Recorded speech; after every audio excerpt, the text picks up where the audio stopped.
Servus Christian, wir sind hier im Keller von einem Heizhaus im Ortsteil Aurach, Fischbach-Au. Das ist dein drittes, viertes Heizhaus, das mehrere Gebäude versorgt. Warum machst du das? Lieber da die natürlich die ganzen einzelnen Gebäude mit Heizungen versorgen. Das ist umsatztechnisch viel mehr wert. Ich sehe es zum Beispiel in Hundham. Da haben wir 64 Haushalte jetzt drauf. Bei fast alle haben wir vorher einmal die Heizungen selber gemacht. Aber es ist eigentlich sinnvoll, dass man einmal eine Zentrale macht und wenn man durch Hundham durchfährt, dann sieht man nicht mehr bei 64 Häusern, wo überall einzeln der Rauch aufgeht, sondern einfach nur bei 3 Kaminen, einmal zentral. Das ist eine vernünftige Verbrennung und ich glaube, dass das eine sinnvolle Sache ist. Ja. Also auch emissionsschutzrechtlich oder emissionsschutzmäßig, glaube ich, ist es eine gute Geschichte. Die Dinger haben ja recht gute Feinfilter, oder? Mit Hausschau haben wir drin. Da haben wir Abgastemperaturen dann teilweise nur von 80 Grad. Heu, das ist nochmal runterdrosselt, damit eben komfortgeschont bleibt. Und mit dem Feinstaub sowieso nichts. Genau. Der Energieträger ist immer Hackschnitzel. Was kannst du dann in Zukunft noch vorstellen? Es kommt ja alle mögliche Diskussionen auf Richtung Wärmepumpe, Richtung Wasserstoff. Es ist da herin noch Platz für einiges. Was kann denn als Energieträger zukünftig noch gelten?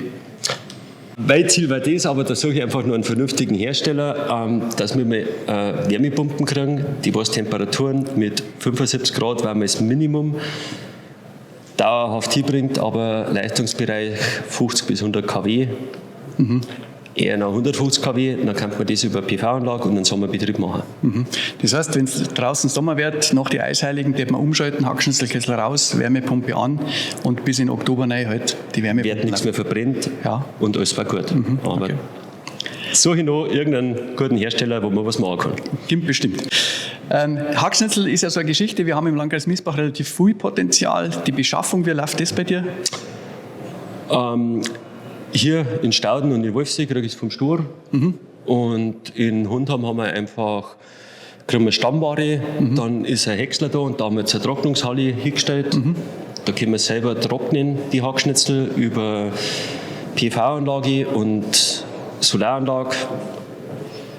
Da haben wir ganz schön viele Kapazitäten, was sind zur Not hilft jeder Mimo. Und genau, Lohnunternehmer Stor ist da mit dabei. Ja.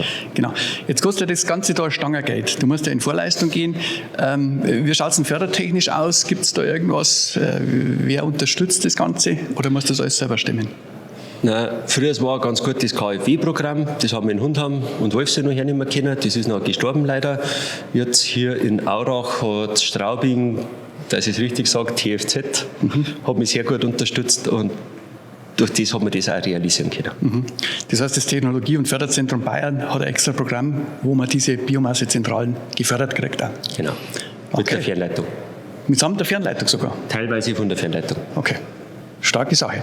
Gut, dann drücke ich die Daumen. Wie viele Heizhäuser möchtest du machen in deinem Berufsleben? Machen wir nur 2 vielleicht. Alles klar. Kommt auf. Gut, Dankeschön, merci. Bitte, servus.